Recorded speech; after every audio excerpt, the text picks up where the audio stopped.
these two worlds combine. Let these two worlds combine. Let these two worlds combine. Yours and mine.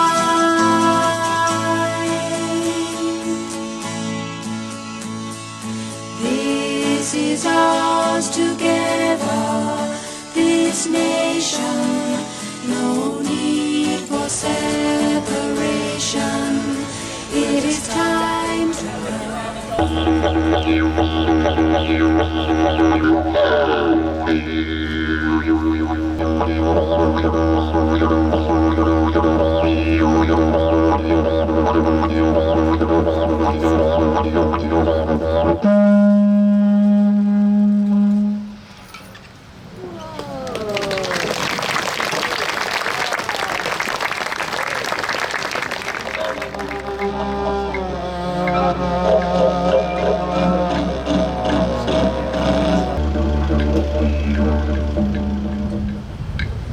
Kaya.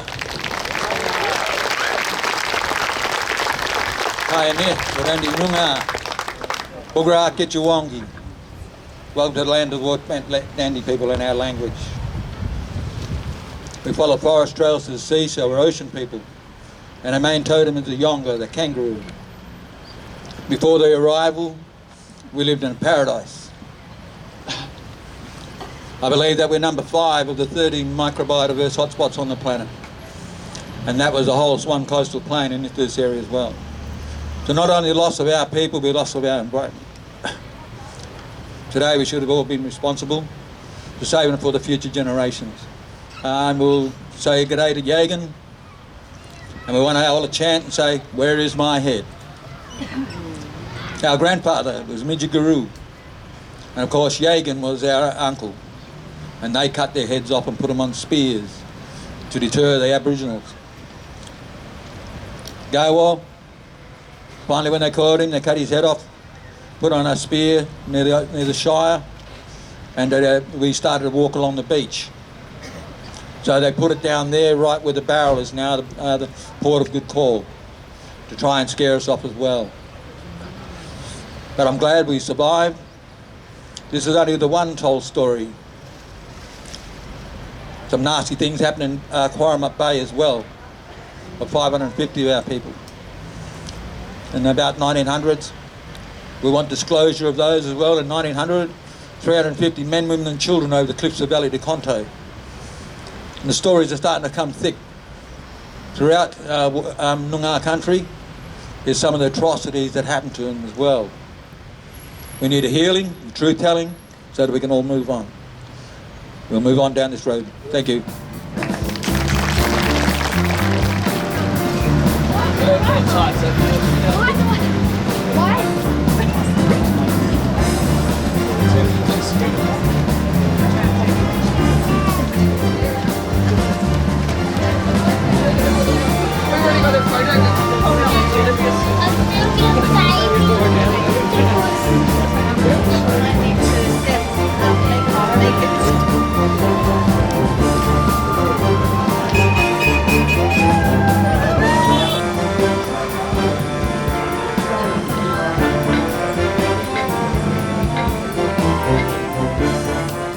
I begin today by acknowledging the Wardandi people, traditional custodians of the land on which we gather today, and pay my respects to the elders past, present and emerging. I recognise their continued connection to the land and waters of this beautiful place and acknowledge that they never ceded sovereignty. I extend that respect to Aboriginal and Torres Strait Islander peoples here today. On the 18th of April 1834, the colonisation of Wardandi country began when John, Charles, Vernon and Lennox Bussell arrived by boat from Augusta with servants Phoebe Bower and Elijah Dawson. They were met at the beach by some Wardandi men who showed them one of their wells, in keeping with the accommodating attitude to strangers shown by Noongar and Pibbleman people. The Bussells were accompanied by George Lehman, who had arrived in the Augusta district in 1831. The next day, George, Henry and James Chapman arrived overland with soldiers from the 21st Regiment, who would set up a barracks out at Wannerup with the help of Lieutenant Bunbury. Later in that year, in October 1834, Governor Stirling led 25 police, soldiers and settlers in the Pinjarra massacre in retaliation for the theft of flour in Perth. This example would later be followed by the Bass settlers, as the district is now called, with Gaywal, the senior Biridia of the Wardandi at the Bass, a particular target over the following years. In 1837, in July, 2 massacres occurred that were conducted by the Bussell brothers, Charles, Vernon, Lennox and Alfred. John Bussell was away in England at the time. Later on, in 1839, Captain John Malloy and his wife Georgiana left Augusta and moved up to the Bass.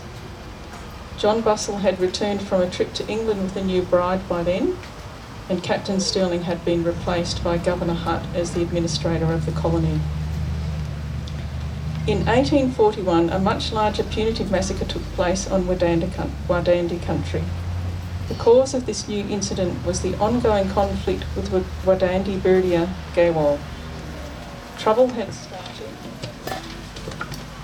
Trouble had started a year earlier when Henry Campbell was killed in the Leschenault district by Nugandung, Duncock and Gerback for either raping Gaywal's daughter or perhaps beating up one of the men who speared him. My research is still investigating the cause. These 3 Wardandi men were flogged by the resident magistrate of the Leschenault district and then released. John Bussell was infuriated by this lenient treatment as he saw it, and later he arrested Nugandung when he came across him in the bush, confined him at Cattle Chosen and sent him up to Perth to be tried for murder. Wardandi people were very upset about this, fearing that Nugandung would be summarily killed without trial, like Midjigaroo had been in 1833. Nugandung was, however, sent to Rottnest, and John Bussell was instructed by Governor Hutt not to arrest anyone else. On February the 21st, 1841, Gaywal and other Wardandi people were working for George Lehman out at Wannerup, helping harvest and thresh a crop. That evening, around the campfire outside of Lehman's hut, a dispute broke out between Wardandi men Dr. Milligan, as he was called, and Gaywal. George Lehman came out and intervened, telling Gaywal to share his damper, which were the wages for his work, with Dr. Milligan. He pulled Gaywal's beard for emphasis, which is a huge insult in Wardandi culture. Gaywal stepped back, shouted George, and speared him. Lehman ran back into his hut and died within minutes. The settlers, led by resident magistrate Captain John Malloy and Justice of the Peace John Bussell, then undertook several punitive expeditions over the next few weeks. On the 25th of February, 5 Wardandi people were shot after being tracked through the sandhills by the settlers. Gaywal was not among the dead, so the hunt continued. On the 26th of February, Fanny Bussell noted in her diary, Captain Malloy drank tea here, 7 killed, Gaywal supposed to be wounded. The pursuit of Gaywal continued, and a large punitive party went out led by Captain John Malloy and John Bussell. They pursued the Wardandi up to Lake Minninup, shooting several people on the way, but were not satisfied.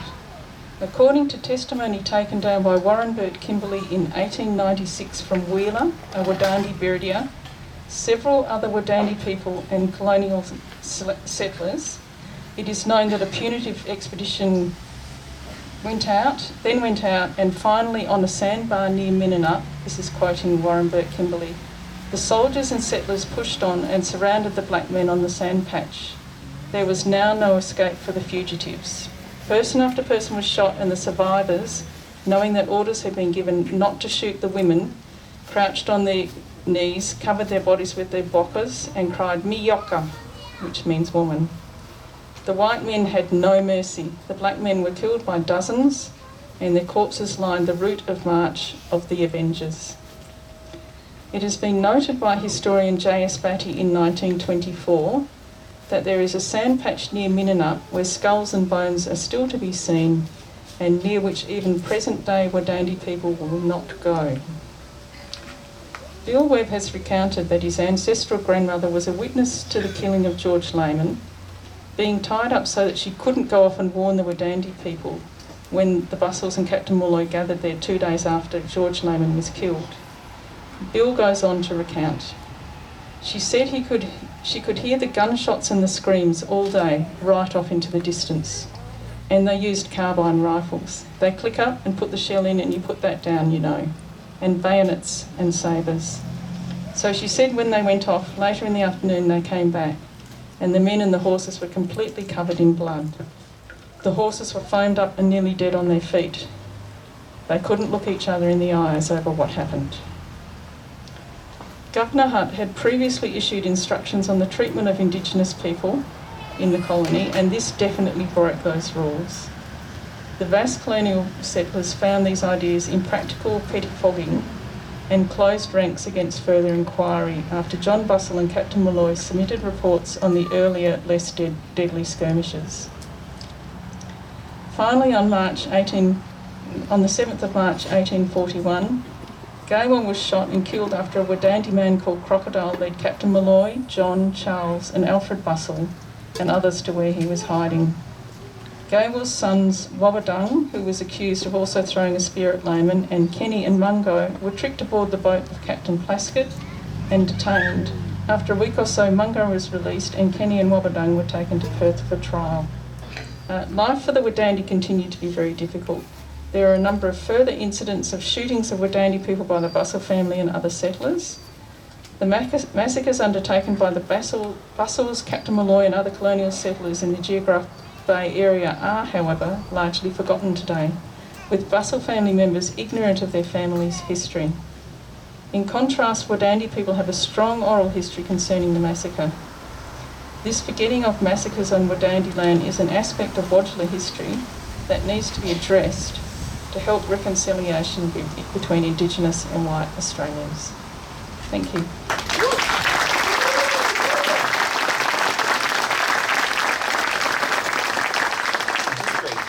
This is the first time in 161 years that this town has been able to openly talk about this event. Yeah, so what you're seeing here is really a truth and reconciliation meeting as far as I can see. We gathered at the 2017 National Constitutional Convention, coming from all points of the southern sky, make this statement from the heart. Our Aboriginal and Torres Strait Islander tribes were the first sovereign nations of the Australian continent and its adjacent islands, and possessed it under our own laws and customs. This our ancestors did, according to the reckoning of our culture from the creation, according to the common law from time immemorial, and according to science more than 60,000 years ago. This sovereignty is a spiritual notion, the ancestral tie between the land, or Mother Nature, and the Aboriginal and Torres Strait Islander peoples who were born therefrom, remain attached thereto, and must one day return thither to be united with our ancestors. This link is the basis of the ownership of the soil, or better, of sovereignty. It has never been ceded or extinguished, and coexists with the sovereignty of the Crown. And our youth languish in detention in obscene numbers.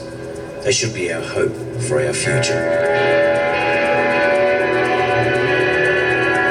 These dimensions of our crisis tell plainly the structural nature of our problem. This is the torment of our powerlessness. We seek constitutional reforms to empower our people and take a rightful place in our own country. When we have power over our destiny, our children will flourish. They will walk in two worlds, and their culture will be a gift to their country. We call for the establishment of a First Nations voice enshrined in the Constitution. Makarrata is the culmination of our agenda, the coming together after a struggle. It captures our aspirations for a fair and truthful relationship with the people of Australia. and a better future for our children based on justice and self-determination. We seek a Makarrata Commission to supervise a process of agreement making between governments and First Nations and truth-telling about our history. In 1967, we were counted. In 2017, we seek to be heard. We leave base camp and start our trek across this vast country. We invite you to walk with us in a movement of the Australian people for a better future. Wow. We're Terranullius and Nomadic is we're Millennium Geared environmental scientists to make sure that we leave a footprint for our future generations.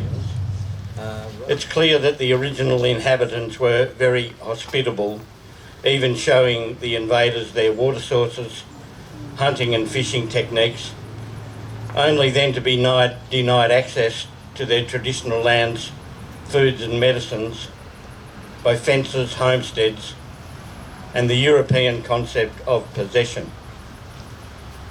In my own experience, working alongside traditional owners, I've been met with generosity and acceptance unparalleled in what we might call polite society. Perhaps there's some kind of unspoken bond between people who share a love of plants and the earth, some kind of connection or understanding that there are natural forces which influence us all, things beyond our control or understanding, at least until we become worthy of that knowing. It is often said that Aboriginal people did not garden or farm the land. The fact that cattle which had strayed from Augusta were found in the Tuart Forest demonstrates that the parkland cleared nature of this area was entirely due to fire management of the understory by these non-farmers.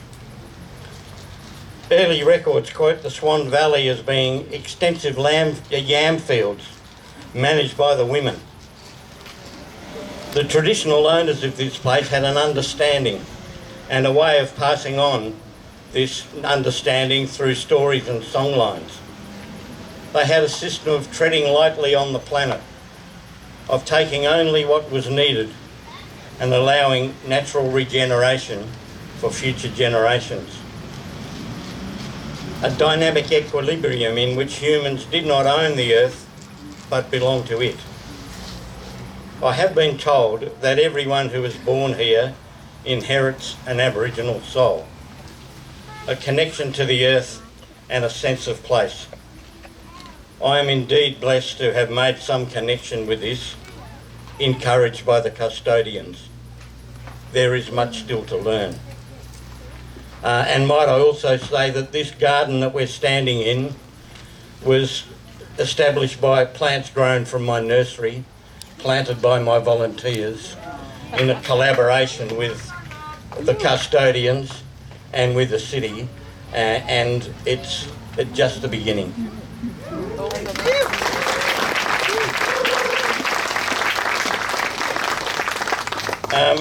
Let me finish by saying I'd like to think that this gathering here today can be the beginning of a whole new chapter in the history of this place.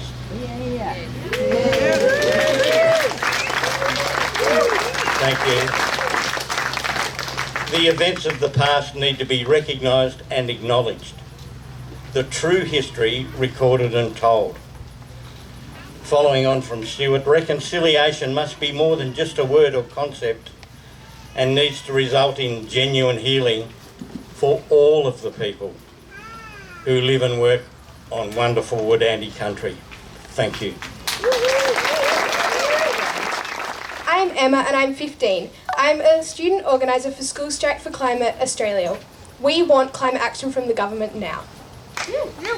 For me, solidarity means showing up to support people who have been hurt or oppressed. You don't have to be a part of that group of people who have been hurt. And that just makes it even more important to show up. And that's why I'm here today, in solidarity. Supporting people who've been through decades of hurt and pain, and while I, as a privileged white person, cannot ever understand this pain, I can still show up in support. Today is about truth-telling. It is time to tell the truth of the Wardandi massacre and so many other horrible events like this that have been whitewashed for thousands of years. The truth of how the government of our country, so-called Australia, is destroying our futures, swayed by money and power. We are facing the biggest crisis humanity has ever seen, yet our government continues to build dirty mines, log our native forests and deny the crisis we are facing. They frack sacred sites and destroy 15,000-year-old rock art in favour of money and power. This crisis started on Invasion Day, 1788, when white colonisers landed here and claimed what they deemed terra nullius. The climate crisis was created by white people and made worse by our systems and our leaders, who are letting the climate crisis run rampant on stolen land that there is not theirs to ruin. We have very limited time to solve the climate crisis before the effects become irreversible and we face a future of bushfires, heat waves, floods, famines and conflict. I, like many others my age, am scared of what the future holds, but most of all I am angry. I am angry that the government, who claims that they are doing what is best for us, is ignoring the simple solutions for climate change. However, I cannot imagine, as a First Nations person, how hard it must be to watch the government destroy the land that your ancestors had cared for thousands of years before white colonisers came and took over. First Nations people contribute to climate change at least, yet they are on the front lines of the climate crisis. It's not fair. Today is also about healing. It's time to heal. I know it's uncomfortable to learn of the terrible things our coloniser ancestors did. I know I am ashamed of the things my ancestors did, but the only way we can move forward and do better is to learn and accept what we as white colonisers have done. It's time to learn the genocidal history of this whitewashed country. It's time to listen to First Nations people, because we have shut down their voices and erased their side of history for the last 2,000 years. The only way we can move forward is together. Us white people learning from what we have done in the past and listening to First Nations voices when they call us out and tell us to do better.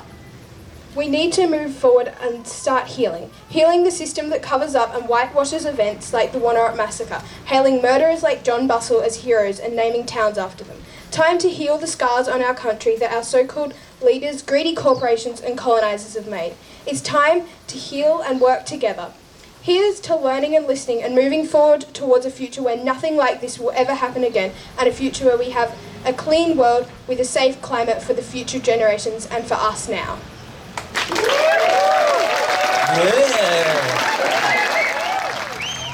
Welcome to Wardandi Boodja, Undalap. Back in about 1997, I was with my father, my mother, myself, and 2 archaeologists. We went to a massacre site. As we walked there, me and Mum together, I turned around and said, how are we going to find these fellas? Within an instant of saying that, we looked back across the land. It was like the hands grabbed us by the eyes. They dragged us to each person that was there. So when we went to one, we said a little prayer for them, stood up, next minute, once again, taken across to another body. They were showing us where they were. We turned around and said to them, we will come back. Then it was not long after that, some people we know were doing a subdivision. At the subdivision, they found skeletal remains.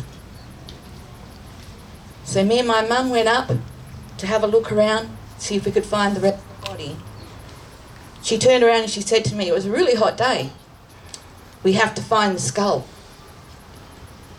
I said, okay. We were there, starting to get hot. The whole area was like a beach. I walked across to one area and I said to her, I'm going to go and sit down for a while. She said, okay then. She kept looking. Then she turned back around to look at me and she said, I can't believe it. As I turned, the skull was right next to me. As I looked at it, sand was rolling off its head, like it had been pushed up out of the soil, the ground. The police came, took it all away, but before they left, they said to her, "What do you reckon, Mrs. Webb?" She said, "I think it's a 16-year-old girl who was murdered during the massacre time." A few months later, that policeman came back to Mum and he said, "You were right, Mrs. Webb. That was a 16-year-old girl and killed during the massacre time." Thank you.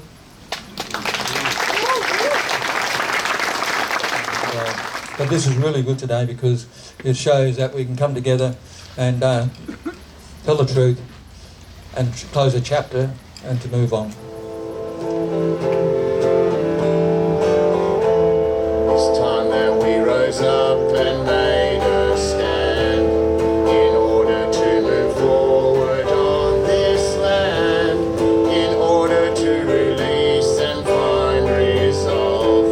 We've got to face our past head on. Tell me, how long have we been waiting to understand the invasion was the stripping of a culture? And we've got everything to gain and nothing to lose in a future that we build here, me and you.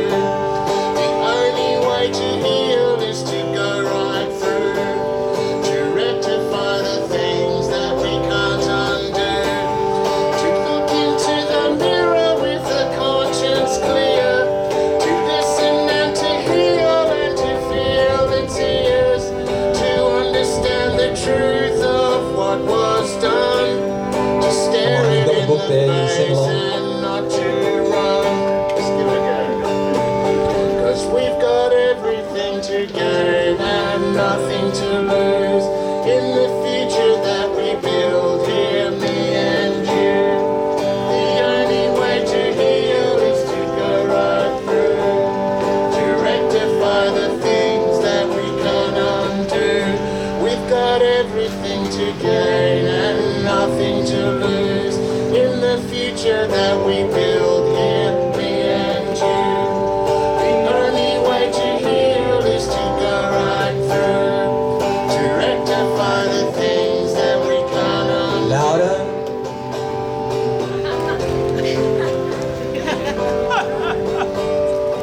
And again. We'll look into the mirror with a conscience clear.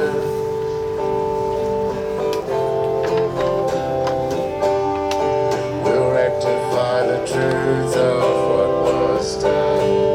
We'll stare it in the face and we will not run. We'll stare it in the face and we will not run.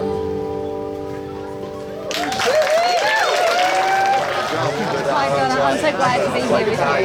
How did you feel about today's event?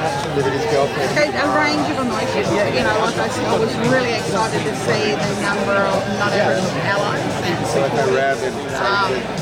Hearing the shocking truth of the massacres of the Wardandi people was quite traumatic, however not surprising. And what I would hope from this event is that this becomes an activity or an event that happens everywhere around this country. Because it's time now for the truth-telling, and there couldn't be a better way to tell the truth.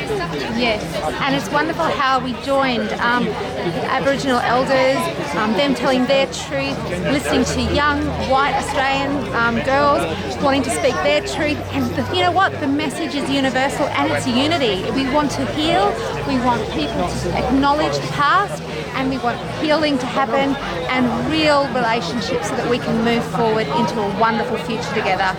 Absolutely. And I think one of the really powerful things that came out of that was, you know, and some things I've been saying to you is we can't look at climate change separately without looking at that Aboriginal perspective. How do we care for land? How do we care for country and the affinity and the spiritual and cultural connections that Aboriginal people have to land? It's got to be the driving force for Greens in of movement going on. So I think this is probably a great opportunity to start the conversation. Well, I'm so thankful that we've got Dorinda Cox going for Senate again, and she is an awesome woman. She's an Aboriginal woman, she's a powerful woman, and you know what? She's a great Australian. Absolutely, totally agree.